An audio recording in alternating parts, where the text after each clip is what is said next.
Structure of nephron ये topic है। तो इस टॉपिक के अंदर जब हम आते हैं तो नेफ्रॉन मैंने आपको पहले भी बताया एक ऐसा बेसिक यूनिट है किडनी का। जैसे रूम बनने के लिए आपको ईंटों की ज़रूरत पड़ती है, इसी तरह किडनी के बनाने के लिए आपको नेफ्रॉन की ज़रूरत पड़ती है, बेसिक यूनिट। और ये करता क्या है? फिल्ट्रेशन करता है। क्या करता है? फिल्ट्रेशन करता है। और किसकी फिल्ट्रेशन करता है? ये फिल्ट्रेशन ब्लड की कर रहा होता है। अब देखो, ब्लड इटसेल्फ एक लिक्विड चीज़ है, यानी कि लिक्विड चीज़ है, तो लिक्विड कैसे फिल्टर होगा? क्या उसके अंदर हार्ड पार्टिकल प्रेजेंट होते हैं? नो, ऐसा नहीं होता। तो ये फिर फिल्ट्रेशन का प्रोसेस कैसे करता है? ये फिल्ट्रेशन का प्रोसेस स्पेसिफाइड जो साल्ट होते हैं जिसमें नाइट्रोजन का कंटेंट भी इंक्लूडेड होता है, जो आपकी बॉडी को के लिए जो है वो हार्मफुल होते हैं, ये उनको क्या करता है? फिलअप साइड पे कर देता है। यानी आयंस की इम्बैलेंसिंग अगर होगी तो ये कुछ हार्मोन्स की सेक्रीशन करते हुए वो हार्मोन्स आपकी इस नेफ्रॉन तक आएंगे, जो क्या करेगा? फिल्ट्रेशन के प्रोसेस में से या तो पानी को एब्जॉर्ब करना शुरू कर देगा अगर बॉडी को ज़्यादा ज़रूरत है। जैसे in case of the fasting, your body needs a lot of water because we are going to avoid from the dehydration. So उस सिचुएशन से बचने के लिए क्या करते हैं आप? फिल्ट्रेशन के प्रोसेस को लिमिटाइज करते हैं या उसमें वाटर कंटेंट को आप ज़ाया नहीं होने देते। लेकिन अगर आप 8-10 ग्लास आप क्या करें कि वाटर का इनटेक कर लें तो आपकी यूरिन की जो फिल्ट्रेशन प्रोसेस है जो किडनी का, वो ज़्यादा हो जाता है और यूरिन का ओवरऑल कंटेंट भी ज़्यादा हो जाता है कलेक्शन का। यानी कि फिर बॉडी के अंदर कहीं कोई डिटेक्शन सिस्टम ज़रूर लगा हुआ है जो ये मेजर कर रहा है कि आपकी बॉडी के अंदर ब्लड आइदर डाइल्यूट फॉर्म में है या कंसनट्रेटेड फॉर्म में है। अगर आपका ब्लड जो है वो थोड़ा सा डाइल्यूटेड फॉर्म में होता है, वाटर कंटेंट ज़्यादा होता है, तो फिर उस टाइम पे क्या होगा कि वो वेस्टेज में भी वाटर को ज़्यादा फ्लो करवा देगा।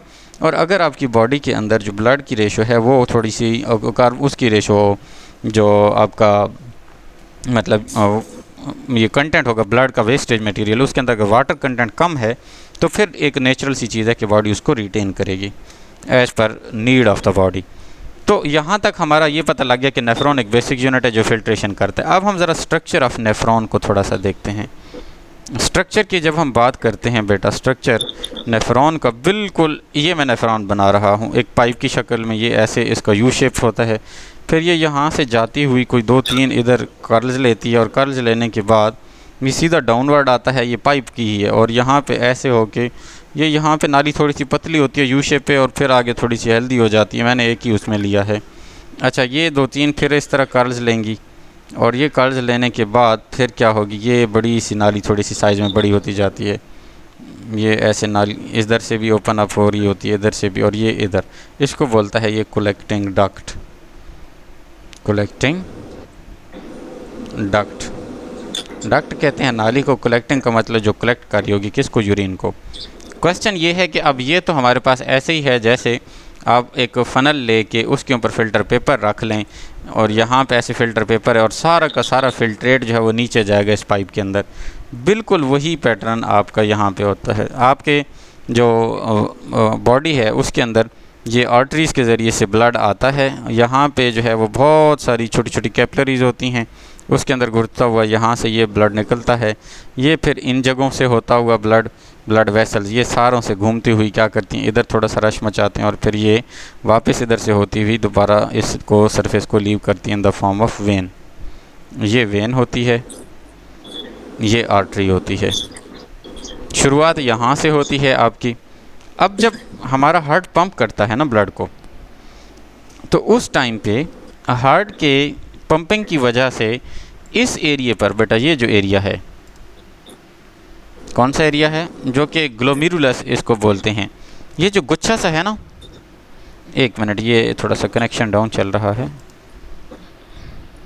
अच्छा यार एक मिनट ठहर जो, ये बेटे ये जो आपके पास कंटेंट है ना सर्कुलर फॉर्म में, ये यू को निकाल के इस तरह वाला कप शेप को निकाल दो आप, और जो अंदर का मटेरियल पड़ा हुआ है जो इस तरह कन्वोलेटेड, ये आर्टरी जो इस तरह जाके कैपिलरीज में हो गई है, इस मैं इसको ग्रीन लाइन से सर्कल कर रहा हूँ, ये वाला हिस्सा, इसको ग्लोमेरुलस बोलते हैं। क्या बोलते हैं? ग्लोमेरुलस। ग्लोमेरुलस। अब इसके अंदर ग्लोमेरुलस क्या करता है? ग्लोमेरुलस एक बेसिकली नेटवर्क ऑफ कैपिलरीज है जो बिल्कुल बारीक सी हैं। उनके ऊपर जब हार्ट पंप करता है तो इन ईच step या each cycle of heart pumping 20% of the blood is shifted toward that of the kidneys, right? अगर 100 ड्रॉप्स उस ब्लड ने एक मतलब हार्ट ने पंप करते हुए निकाले हैं तो 20 ड्रॉप कहाँ जाएंगे? किडनीज़ के पास फिल्टर होने के लिए। अब वो जो ड्रॉप्स यहाँ पे आए तो सबसे पहले उन्होंने नेफ्रॉन पे आके इस जगह पर आके इम्पैक्ट डालना है। यहाँ पे इतना ब्लड का प्रेशर होता है कि उसमें से जो साल्ट्स वगैरह होते हैं वो फ़ौरन फ़िल्टर आउट होकर डिफ्यूज़ हो जाते हैं किसके अंदर? ये जो यू शेप का स्ट्रक्चर है इसको बोलते हैं बोमेन्स कैप्सूल। तो जो ग्लोमेरुलस होता है,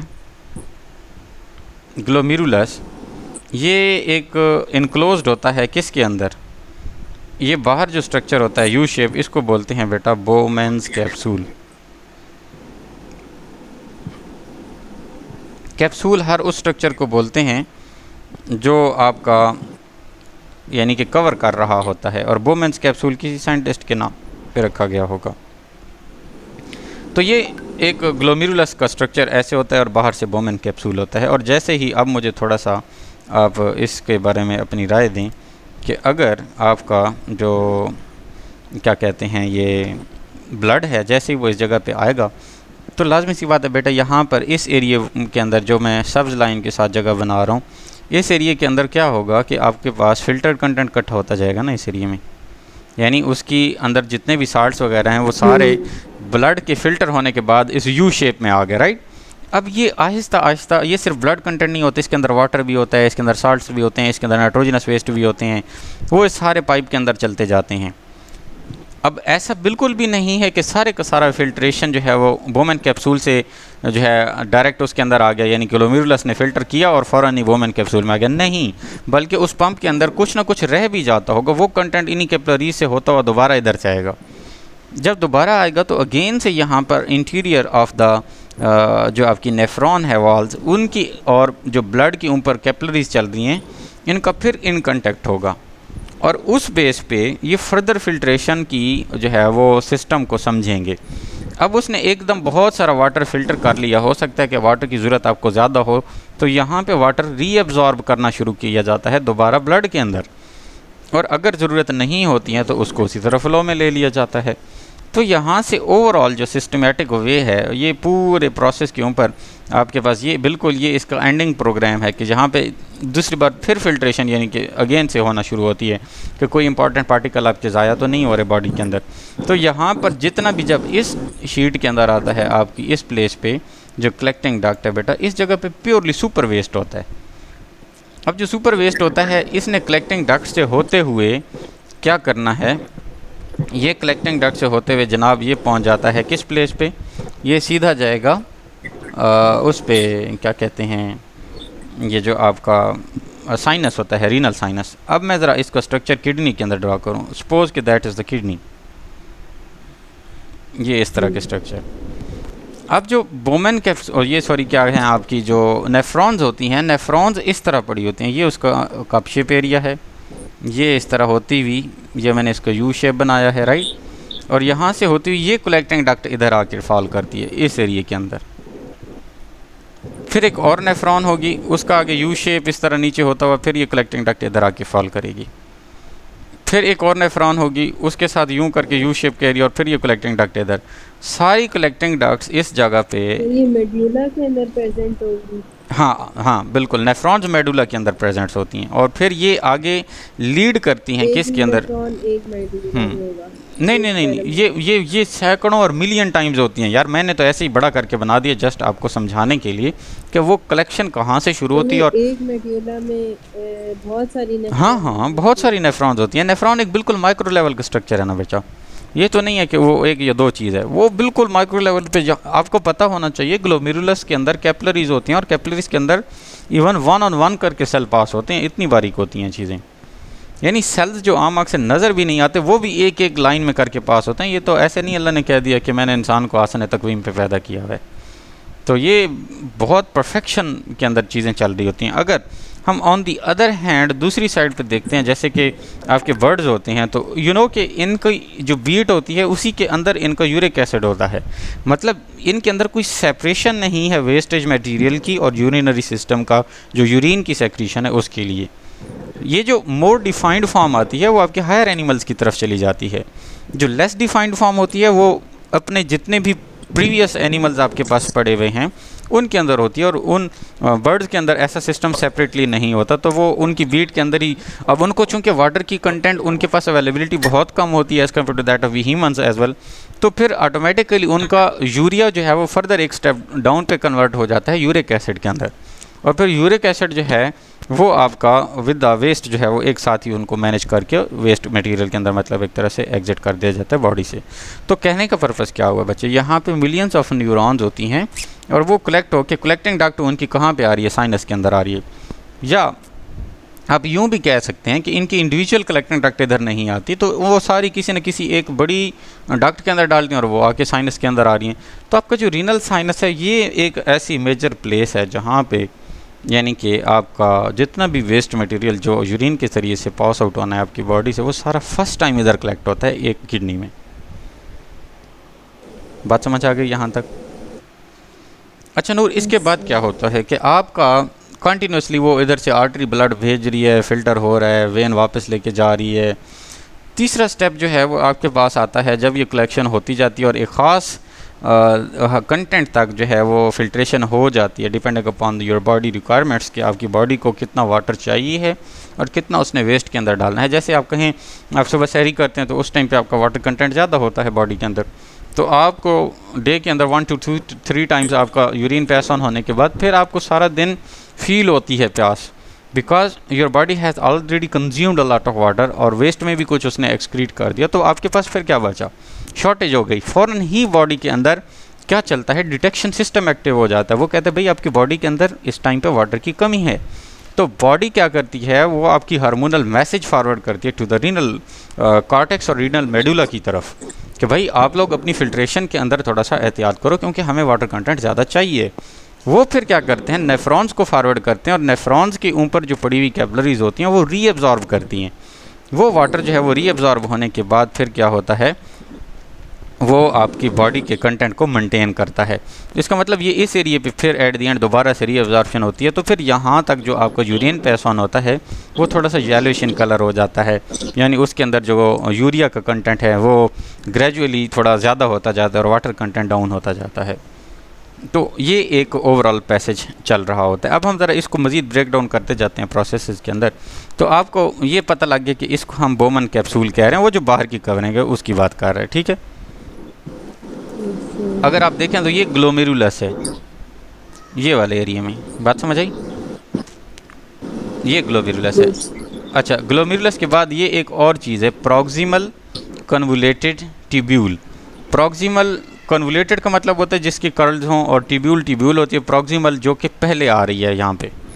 एक बिल्कुल इसी तरह यहाँ पे लिखा हुआ है, डिस्टल कहते हैं जो फाइनल या एंड की तरफ हो, डिस्टल कन्वुलेटेड ट्यूब्यूल भी पड़ी हुई है, बिल्कुल उसी तरह इसकी भी कर्ल्स होंगे इस जगह पे कहीं, लेकिन ये डिस्टल एंड है, मतलब जो ख़त्म हो रहा है जब स्ट्रक्चर तो उस प्लेस पे है। प्रॉक्सिमल होता है the four coming and the distal one is the last coming.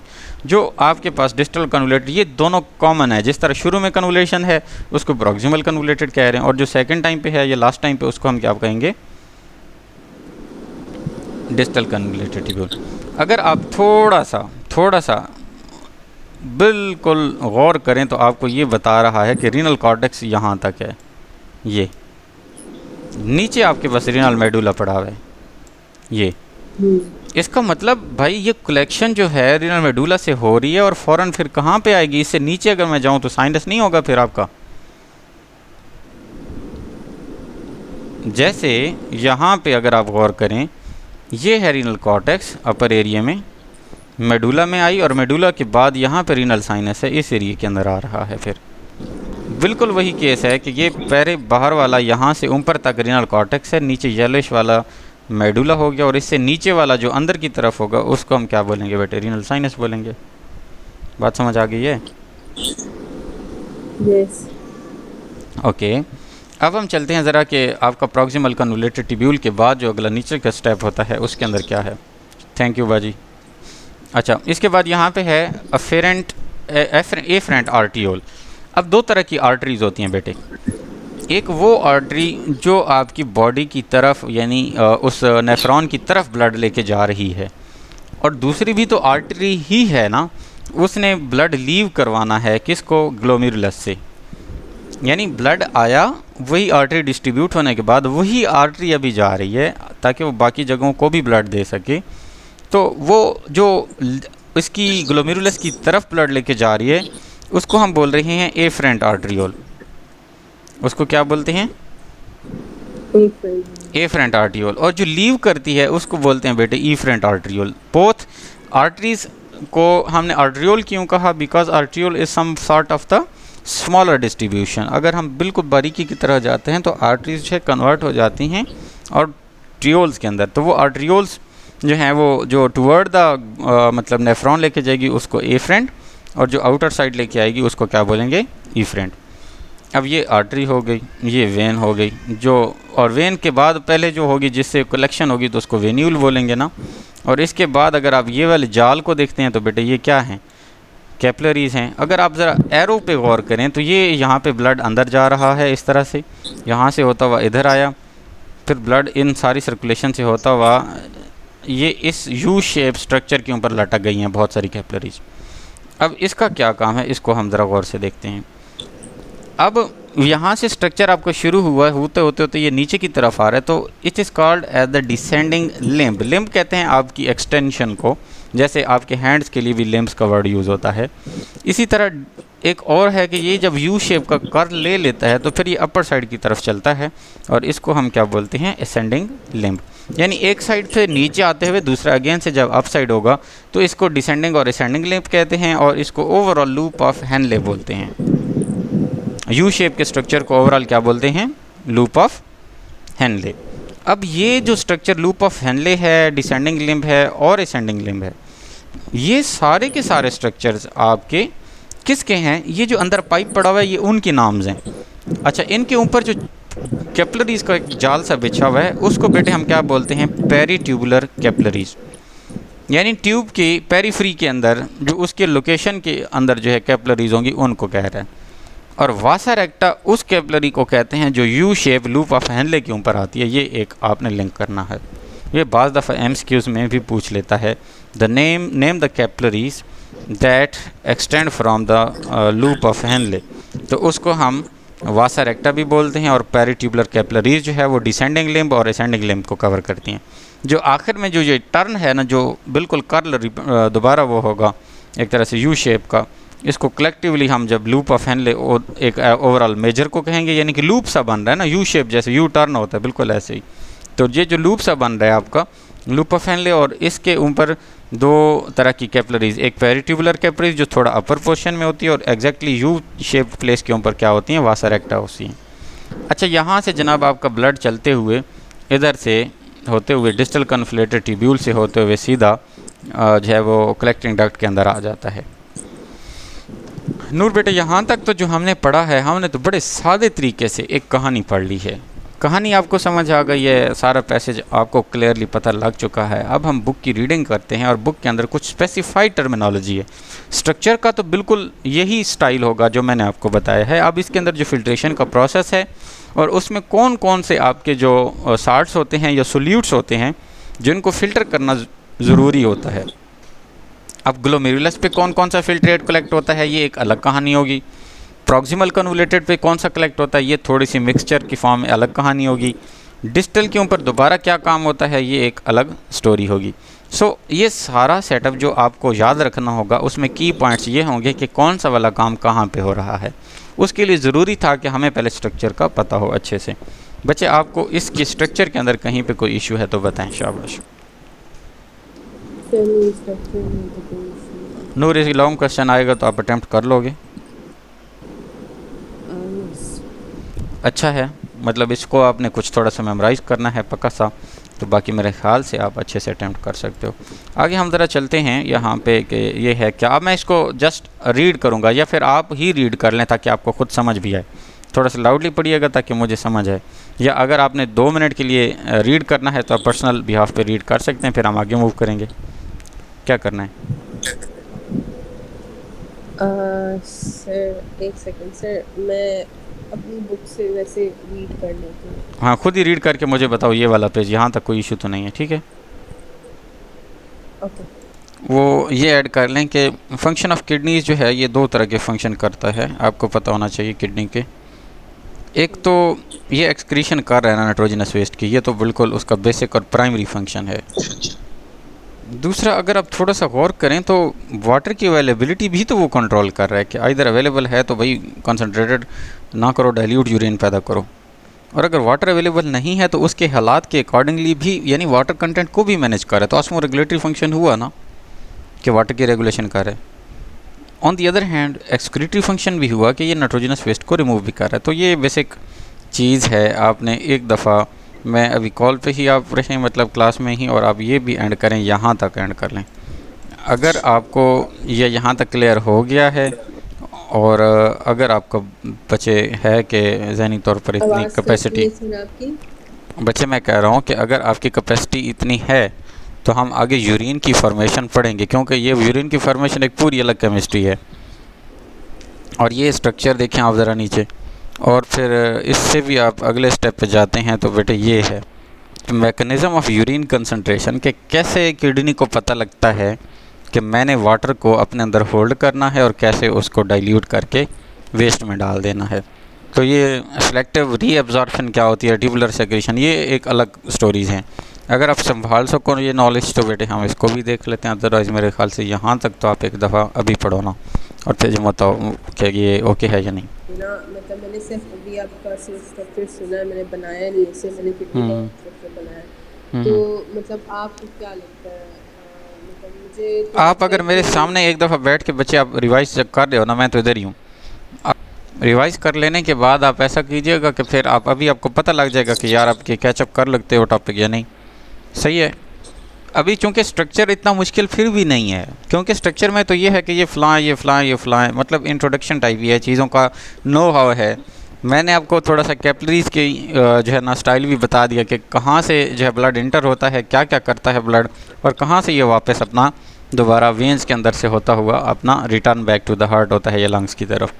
तो वो तो एक डिफरेंट चैनल्स हैं। फिर अभी असल वाला काम तो जो आप कहें ना कि आपकी जो इसकी फंक्शनिंग है किडनी की, वो यहाँ से स्टार्ट होगी। अभी तक तो हमने उसके बारे में नो हाउ की है। जैसे मैं कहूँ कि आपके पास अगर हैवल H6 खड़ी है तो उसके क्या फंक्शंस हैं, टक्सन खड़ी हुई है उसके क्या फंक्शंस हैं, सिटी खड़ी हुई है तो उसके क्या फंक्शंस हैं, उसकी डिटेल में हमने अभी जाना है। अभी हमने टाइप्स पढ़ी हैं, उसके स्ट्रक्चर को पढ़ा है कि सारों के टायर होते हैं, व्हील्स होते हैं, और उसके बाद जी ब्रेक होती हैं, रेस होती है, इंजन होता है, ये बेसिक चीज़ें हैं। सेम पैटर्न पे आपने अभी तक एक किडनी को पढ़ा, उसके बेसिक यूनिट को पढ़ा, उसके सिस्टम्स को पढ़ा, आगे क्या क्या चीज़ें होती हैं, क्या फंक्शन करता है वो बात की बात है। फिर उसमें से यूरेन फार्मेशन और मैकेनिज़्म ऑफ यूरेन पे अलग एक कलेक्टिवली लॉन्ग क्वेश्चन आ सकता है, एक स्ट्रक्चर ऑफ किडनी पे अलग आ सकता है लॉन्ग क्वेश्चन। यानी ये कोई एक छोटा टॉपिक नहीं है, इसको अंडरस्टैंड करो, अच्छे से पढ़ना है आपने।